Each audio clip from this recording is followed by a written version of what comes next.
This is an intelligent system that we're all a part of. And if you know that this is an intelligent system that we're all a part of, then you know that your life is also a part of that intelligence.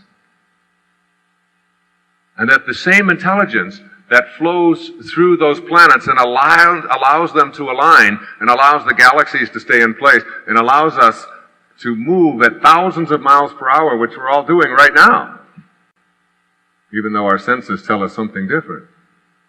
We're all hurling through space at thousands of miles per hour. As Einstein said, it talked about relativity. It's all relative. So this intelligence, this divine intelligence, this invisibleness, this organizing intelligence that flows through everything is also flowing through you. And through everything. It's not like there's a separate intelligence for you and a separate one for me, and a separate God for you and a separate God for you. It isn't like that. This is a one-verse song. A one song, a universe. It's all one. And there's an intelligence about it all. And so in order to be able to banish the doubt about your capacity to manifest miracles for yourself in your life, you have to know that your life is a part of this intelligence, and that it, like everything else, from the tiniest little microscopic dot to the galaxies and the cosmos, all has a purpose. See, if your life has a heroic mission, and it's a part of this intelligence, and it showed up out of nothing. You see, a heart starts beating inside of a mother's womb 6 or 7 weeks after conception, and it's a total, complete mystery to everybody on the planet. We have no idea where that life was before, what it is, how it's going to become what it is. I hold my little boy's hand up. He's 5 years old now, and his hand is like, about a third the size of mine. And I look at his hand and I say, it's not like that hand is going to grow and become the size of mine. I mean, it isn't going to grow. He's going to need new bones in there. He's going to need a whole new hand, isn't he?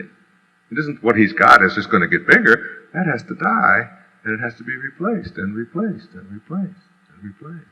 And eventually he'll have a hand like this. And it's going to come out of what? This is the 1993 model of Wayne Dyer that you're looking at here today. It's very different than the 1958 model that graduated from high school. As a matter of fact, that model in 1958 is dead. Every single cell in it is gone and died and been replaced and replaced and replaced and replaced. I don't have one cell, not one molecule left in me that was there before. You can't find any of it. It's all new. And yet here I am with some knowings that I had back then. The knowings that I have are not physical in nature, they're metaphysical, they're beyond the physical. Getting to this awareness that your life has a mission means that everything that has happened to it up until now was leading you to that mission.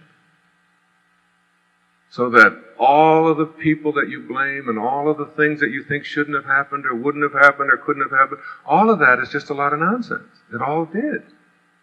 And even the abuse and the struggle and the tough times and the fact that your mother liked your sister better, even if you don't have a sister, she wanted one, she would have liked her better, blame her for that. You're a middle child, you're a youngest, you're the oldest. It's like you signed up for all of that. I mean, it's a nice way to look at it. Let's just get back of it and say, hey, I signed up for all of it.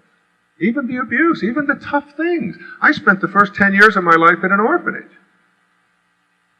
And in those 10 years, I was moved around to a lot of strange places. But I believe that for me, my purpose, obviously, is being actualized to this day. And it's about helping to teach people self-reliance and magic and miracles and a whole new way of looking at things. That's what my whole life is about. And you don't learn these things through instruction. You don't learn these things by somebody else telling them to you. You've got to learn them through the direct experience of it. And now you can look back at your life, and most people look back at the experiences of their life and say to themselves, if only it would have been different. If only. And there is no if only in there. It was all in order